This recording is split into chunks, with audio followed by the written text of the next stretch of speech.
Buenos dias. Good morning. My name is Michael McSweeney, and I'm President and CEO of the Cement Association of Canada. Thank you so much for inviting me today to participate in the 9th 360 Forum on Concrete. It is a pleasure to speak to old friends, new friends, all about the Canadian cement strategy, especially during the era of COVID and climate change. 2020 will no doubt go down as a very taxing and critical year in the history of our industry as we all come to grips with the global pandemic known as COVID-19. Here in Canada, it is Thanksgiving. As you know, the weather changes very quickly up here in Canada compared to many parts of the world. And today was the first day we experienced frost. And when I drove to work this morning, it was only 2 degrees Celsius. So our Thanksgiving coincides when Canada's harvest is finished, which it is now. We have much to be grateful for, especially in the concrete and cement industry.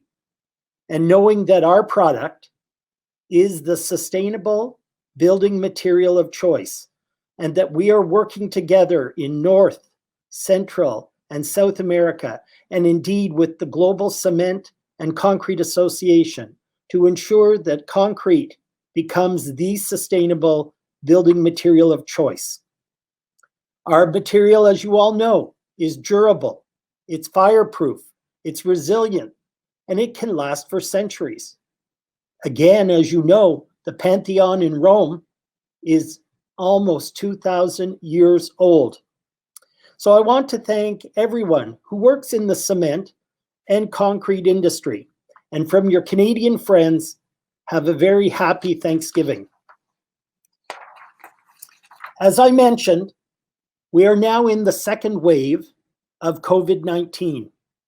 In many parts of Canada, COVID has increased dramatically and is at its highest level since the beginning of the pandemic. We are truly in the second wave of COVID-19. The federal government of Canada has asked all Canadians to only gather for Thanksgiving this weekend with those who live in your own household. So we can't have our grandmothers, our grandfathers, our aunts, our uncles, our cousins, our friends. We must only be together with our own family during this Canadian Thanksgiving. That's how serious COVID-19 is in Canada. The fear is if we don't get COVID-19 under control, infections will grow exponentially, and we may have to prohibit all gatherings, except those we live with, at Christmas this year, which would be a real shame. Imagine the Prime Minister or the head of government in your country telling you that you may not be able to celebrate Christmas outside your family because of COVID-19. As many of you also know, we have a Liberal government in Canada who is firmly committed to leaving no Canadian behind in this COVID-19 crisis. So far, the 2020 deficit in Canada has reached almost $400 billion and shows no sign of stopping. The Canadian government has said the government has Canadians' backs and businesses' backs in this pandemic we are now living through. Canada, however, is still very fortunate than many other places across the world. We have only had 10,000 deaths of COVID-19. But the concern again is growing about the increased hospital admittances and those who have to be put in the intensive care unit and onto ventilators. We once thought that the government focus at this point in time in 2020 would be on climate change and infrastructure.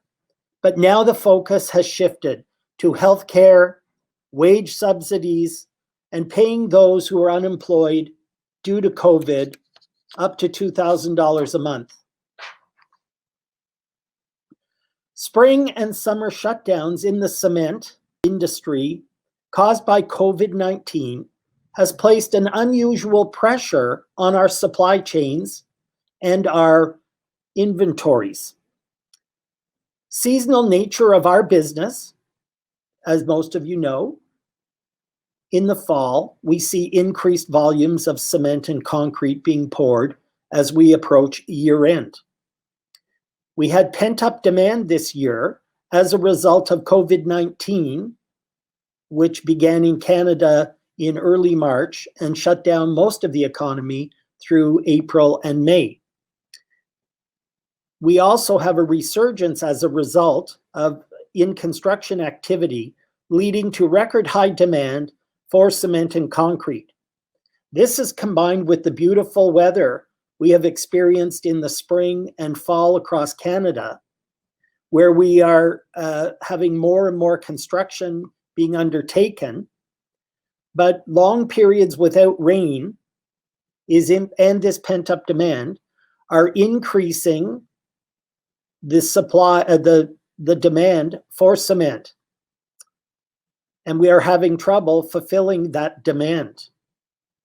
So we are asking in Canada, the customers of concrete companies to order their concrete 7 to 10 days before they need it.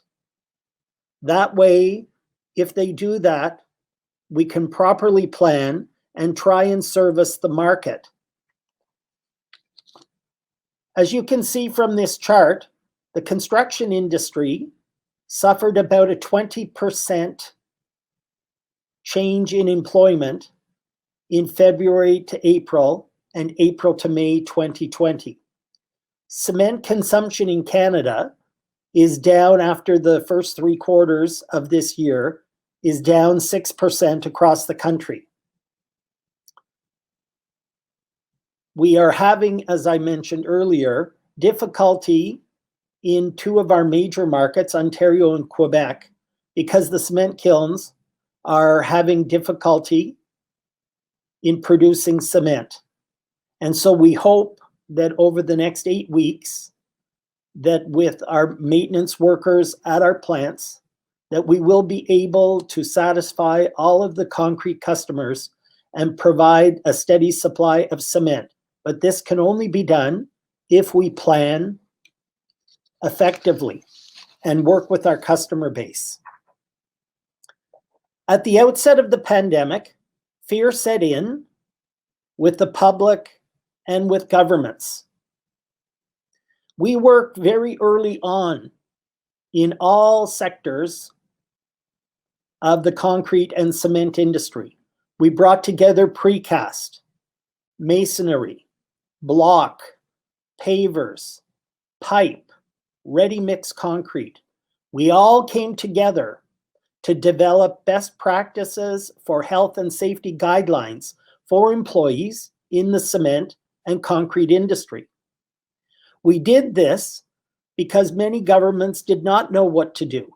As they shut down economies in their provinces, they only wanted essential workers to be working. Those who work in pharmacies, healthcare, grocery stores, gas stations. In Quebec, the government shut down all construction for 6 weeks. It's clear to me that governments really don't understand the cement and concrete business. We had to get a waiver from the government of Quebec to allow our plants to not close completely. Governments thought you could just wave a magic wand and shut a cement kiln down. But as we in this industry know, it's not that simple. So we were able just to slow down our production, fill our silos, but not allowed to distribute cement unless it was for a critical sector like hospital construction. Governments don't understand supply chains either. There was a time they considered closing all trucking that crossed between Canada and the United States. Government had no idea that the Canadian cement industry exports 40% of its cement to the United States. Our industry, as everybody knows, is ubiquitous, but the public doesn't understand that. They don't understand, for example, how much the agricultural industry relies on the concrete industry. While construction in Ontario, for example, was allowed to be maintained during COVID, there were municipalities who wouldn't come and inspect hog barns where we had poured concrete floors. They didn't understand that hogs and chickens were being delivered in 2 or 3 weeks. So we must do better to communicate with government how important cement and concrete is, how important it is as a strategic commodity, so that the next time something like this happens, government will be better prepared and not just close us down entirely in times of a crisis. So we work very closely with all of our allies, and we wrote to the Prime Minister of Canada, to all ministers of labor, to all members of parliament, to all members of provincial legislatures, to all mayors of cities across our country, and we told them that we have best practices for health and safety to protect the employees in the cement and concrete industry. I think that was one of the key reasons that we only saw the cement and concrete industry shut down in Quebec, but left open in the rest of the country. Cement and concrete are indispensable to Canada's economy as they supply the critical value chains in the construction industry, much the way it functions in the countries where delegates are coming from attending this forum or virtual forum today. Cement and concrete are produced locally, creating local jobs, using local resources throughout our industry's supply chain, thus sustaining the livelihoods of tens of thousands of workers and their families in nearly every community across Canada. The cement and concrete industry is responsible for employing over 158,000 people every year in Canada, and we generate an annual economic activity of about $76 billion while supporting many small and medium-sized businesses throughout the supply chain. In 2019, building materials and construction industries contributed $157 billion in economic activity, which represents 7.9% of Canada's overall GDP. In addition to supplying the world's most durable and sustainable building materials for infrastructure and community assets, including transportation networks, trade corridors, our low-carbon cement and concrete solutions support green jobs and spur local innovation across multiple sectors. So I wrote to Canada's Prime Minister, to all 12 of Canada's premiers and ministers of infrastructure and transportation. We employed the Canadian government and provincial and municipal governments to include construction at the heart of the economic recovery from COVID-19. We believe that when you add more money for infrastructure and construction, you can quickly rehire people who have been laid off and in fact hire more workers, men, women, visible minorities, Indigenous Canadians. So construction needs to be put at the heart of the economic recovery. And we are seeing signs of this happening with the federal, provincial, and municipal governments across Canada.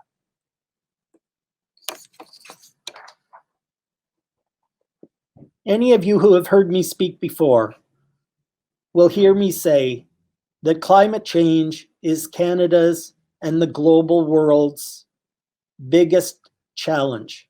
It is the challenge of our lifetime. Fighting climate change or fighting the climate crisis is extremely important. And climate change remains a central priority for many, if not all, governments across Canada. The Canadian cement industry is one of the federal and provincial government's strongest supporters when it comes to the fight against climate change. We continually work with the federal and provincial governments to support carbon pricing across Canada. Whether a government decides to use carbon tax or cap and trade or output allocation systems, the cement industry works very closely with them to ensure that they understand the cement and concrete industry, to understand we are a strategic commodity, and that if they understand that, then they will design systems that will help the cement and concrete industry remain competitive. All provincial governments must have a climate plan. If they don't have a climate plan, then they will have to rely on the federal government carbon tax, which will rise to $50 a ton next year. As I said, we have a Liberal government nationally, and they are very keen to have a robust climate change plan. The federal government would like to have focused the last quarter of 2020 and 2021 on climate change. But as we saw with the opening of our parliament just 2 weeks ago, the government has changed tactics because of COVID-19 and are putting more of a focus on a resilient Canada and projects that will support resiliency in Canada, dovetailing that with a green economic recovery. So there is strong pressure to tie our economic recovery to low carbon economic transitions. You also overlay this with additional pressures on social justice issues, as we've all seen what's happening with Black Lives Matter, with Indigenous issues here in Canada, racial equality protests that are happening almost on a weekly basis. So it's governments have to be very nimble today to handle climate change, resiliency, and the social issues that our countries are dealing with all at the same time when we're fighting COVID-19. COVID-19 does present an opportunity to make significant progress on the Canadian cement industry's environmental agenda.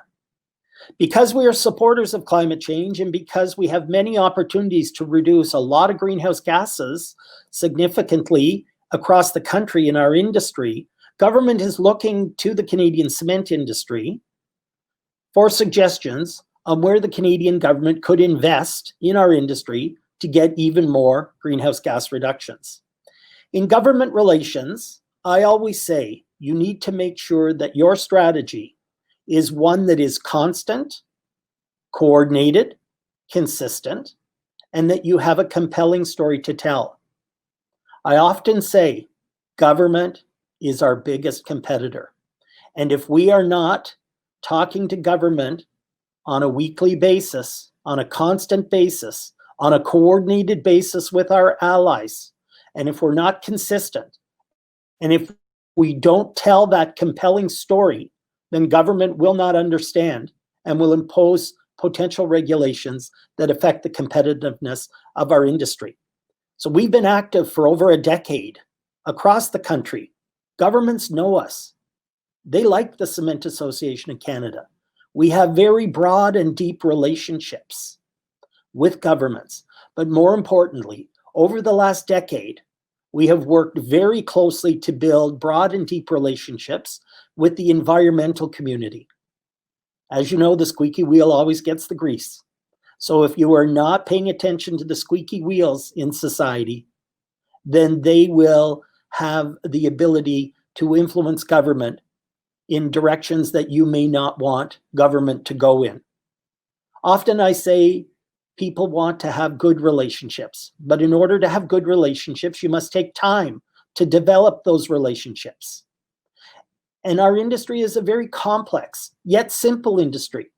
So I find when we spend time with the environmental community, when we spend time with community groups, and we talk to them about our industry, which today is fueled primarily by coal and pet coke and some natural gas, when I talk to them about the ability to reduce significant amounts of greenhouse gases through using low carbon fuels, like in construction and demolition waste, shingles, tires, non-recyclable plastics, biomass, biosolid, and all of these low carbon fuels have the potential to significantly reduce greenhouse gases across Canada.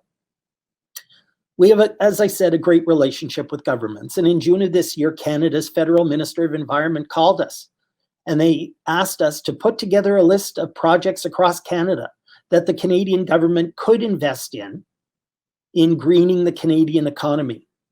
So we are working very closely with the federal government, and we hope that they will take seriously the proposals we put forward, proposals that will allow us to upgrade our technology to process low carbon fuels, to take advantage of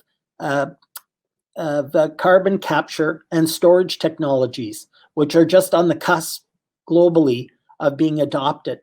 It's exciting times for our industry, and we can make a change and be partners with government to reduce greenhouse gases. Across Canada, the government needs to reduce 300 megatons of greenhouse gases by 2030. They've only found a pathway for 230 megatons. So that's 70 megatons short. Our proposals to government can help reduce 10 megatons of that 70 megaton deficit. That's huge. And I think that by working with government, by explaining our cement and concrete industry to them, they see the vast potential that our industry can make to reducing greenhouse gases. And by doing that, we may be able to get significant funding from the federal and provincial governments to upgrade our technologies to allow us to participate and fight climate change. Communication leadership towards carbon neutrality. A lot of people will say, yes, cement is responsible for between 6 and 8% of the greenhouse gases across the world. Yes, that's true. But I have to explain to people, cement goes into concrete, and cement goes into concrete at approximately 7 to 12%, and that there are very few other products that cement goes into. So concrete has very low greenhouse gases, except for the cement component. So we've done a lot over the last 20 years. We've reduced over 19 to 20% of our greenhouse gases. We found that through electrical energy efficiencies.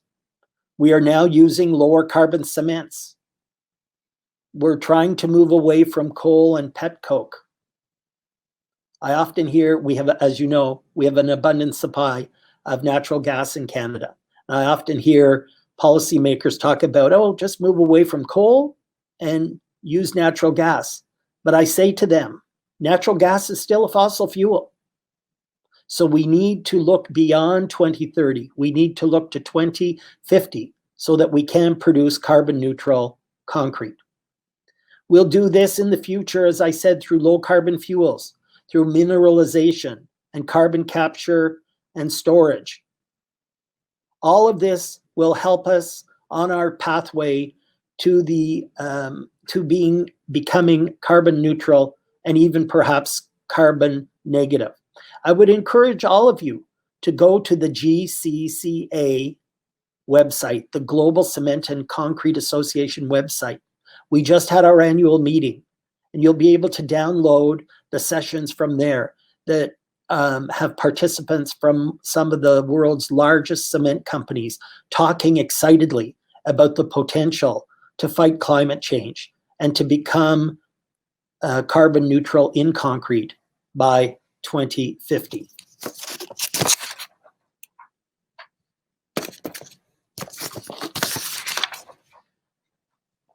Life cycle assessment. Again, people don't really understand it.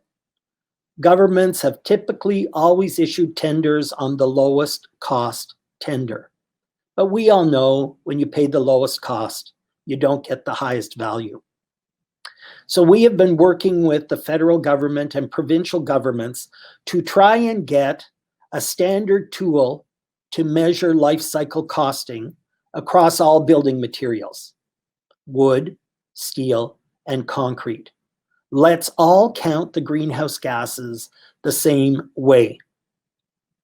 We have been successful in lobbying the federal government of Canada to spend $14 million over the next 2 years to develop and integrate carbon into building and infrastructure decisions. We now have a climate lens. Any investment by the federal government of greater than $10 million will require the proponent to demonstrate that it is the lowest carbon footprint possible before they receive the funding. The federal government is also putting a strong focus on low carbon concrete solutions like Portland limestone cement. They are now starting to really understand and address the gaps in biogenic carbon accounting in the wood industry. In a recent study that we funded with the International Institute of Sustainable Development, IISD, they produced a report called Emissions, Omissions.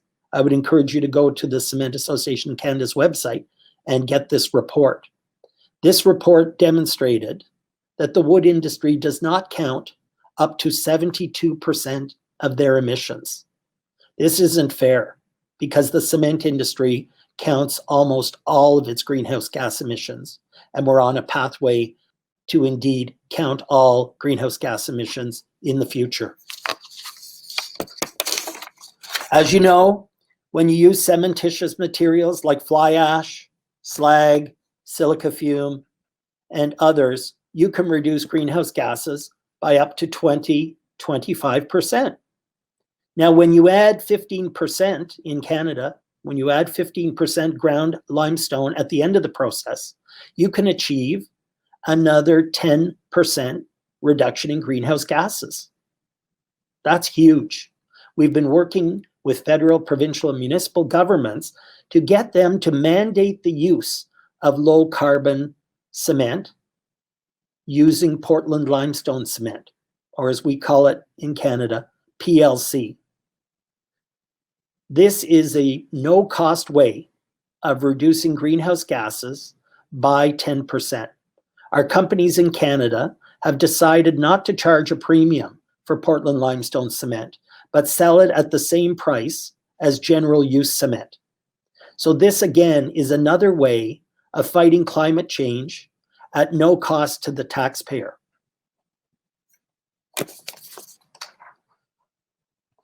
I love to talk about wood. There's no question about it. The wood industry tells only half the story about the sustainability of wood. They have governments and the public believing that wood is the most sustainable building material on earth, that they cut a tree and they plant a tree, that every tree they plant grows, that every tree they plant sequesters more and more carbon. But people in the environmental community are now starting to understand that that is not completely true. And that's why, as I said earlier, we worked with the International Institute for Sustainable Development on emissions, omissions, carbon accounting gaps in the built environment. We need to count biogenic carbon. We need to take into account regional differences, how building systems work, how operation emissions are not consistently measured, and how end-of-life disposal needs to be factored in. In Canada, we're a country founded on fur, fish, and lumber. So whenever you talk about these issues, politicians get weak in the knees and give in to whatever the fur, fish, and lumber industry ask for. Over the past decade, the wood industry in Canada has received $1.5 billion in government handouts to market wood or do research on wood, while the cement and concrete industry has received virtually nothing in that same decade. So it makes it difficult to compete with wood when they are spending hundreds and hundreds of millions of dollars every year. But we are trying. Our path forward in this direction means investing in third-party scientific research, generally speaking with academics and the environmental community. When you have a look at the emissions-omissions report by the IASD, you will see that the wood industry does not count up to 72% of their emissions. And if they were to count those 72% emissions, we would find out that concrete is actually 6% less greenhouse gases than a similar building built out of wood.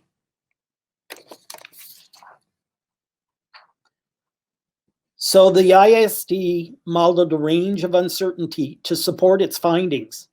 More recent research, which was partially supported by the Canadian Cement Association and the Canadian Precast Institute and other concrete allies, suggests that the IASD modeling was very conservative.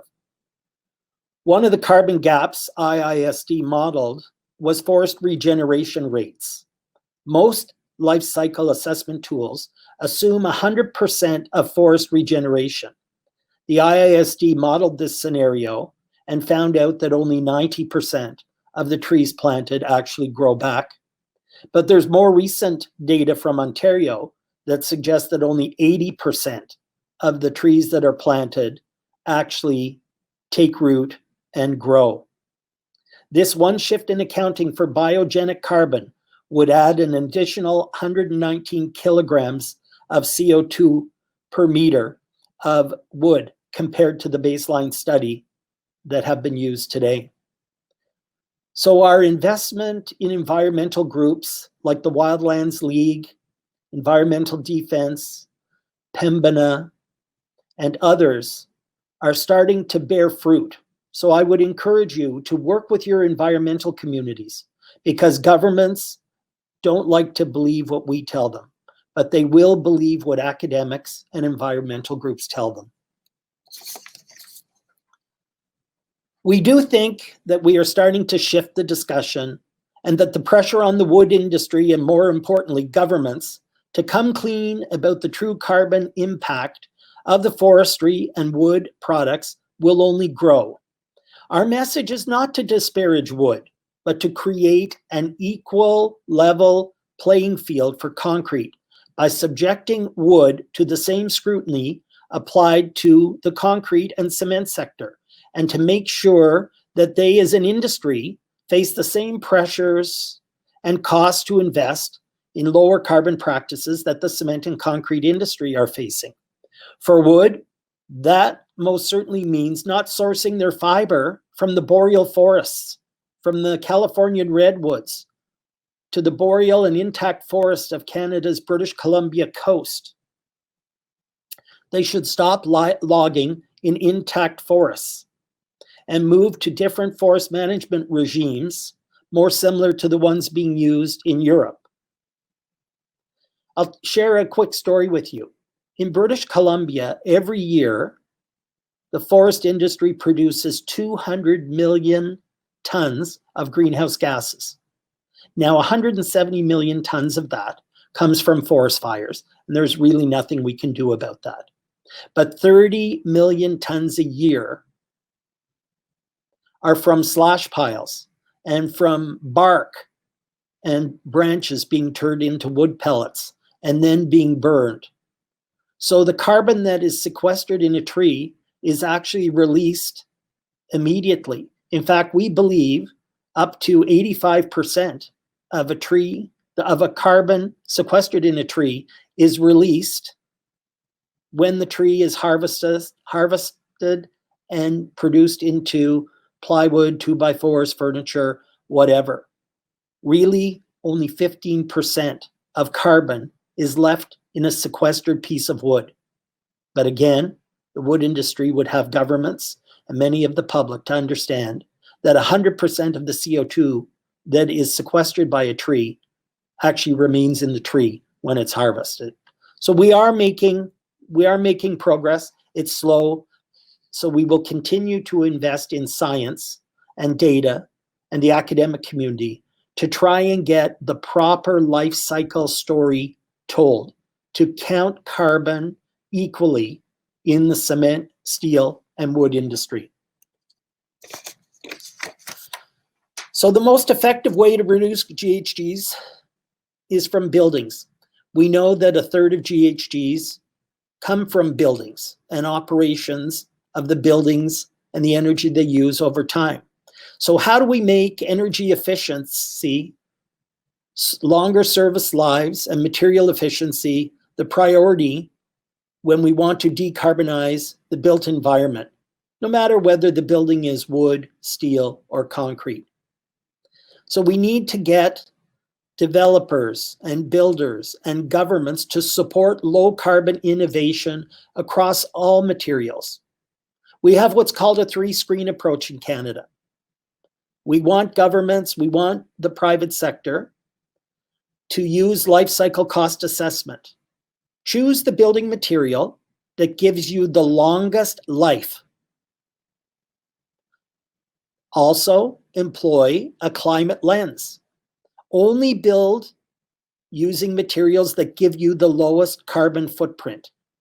And finally, use the best available technology, whether that's Solidia, Carbon Cure, Portland limestone cement, and the many other innovations that are taking place across the world. If you use those 3 tools, you can fight climate change at almost no cost. The key will be developing and using a transparent life cycle costing assessment that does look at the whole picture and then supported by robust standards and data. We must optimize all of these tools if we are going to fight climate change. I often say that we cannot rely on policy wonks, we cannot rely on politicians to develop all of the policies because there are so many competing interests that they must serve. And today, we must talk about what the atmosphere is actually experiencing. I always also say, liars figure and figures lie. And so governments, proponents, builders, many others can manipulate numbers to get the outcome that they actually want. But how do we count the effects, for example, of the 170 million tons of GHGs each year in forest fires in British Columbia? Because, ladies and gentlemen, that's what our atmosphere is actually feeling. So we must take into account what the atmosphere is actually feeling and not just what desktop studies or desktop calculations by policymakers are using to deliver to politicians the answers that they want. So thank you very much. I hope I've given you some ideas to think about, given you some thoughts on how we're doing here in Canada. We hope that we will be able to recover and get back to our 2019 levels of cement production and sales in 2021, probably late in the year or most likely 2022. But together, sharing information, working together, attending these forums like the 360 Concrete Forum, the FICEM annual meetings, the PCA, NRMCA meetings, the CEM Bureau meetings, and the Global Cement and Concrete Association meetings. If we all work together, we don't have to reinvent the wheel. Let's make use of the networking. Let's make use of our friendships. Let's make use of our minds. And together, we can build a stronger cement and concrete association. So from all of your friends in Canada, have a happy Thanksgiving. Thank you very much.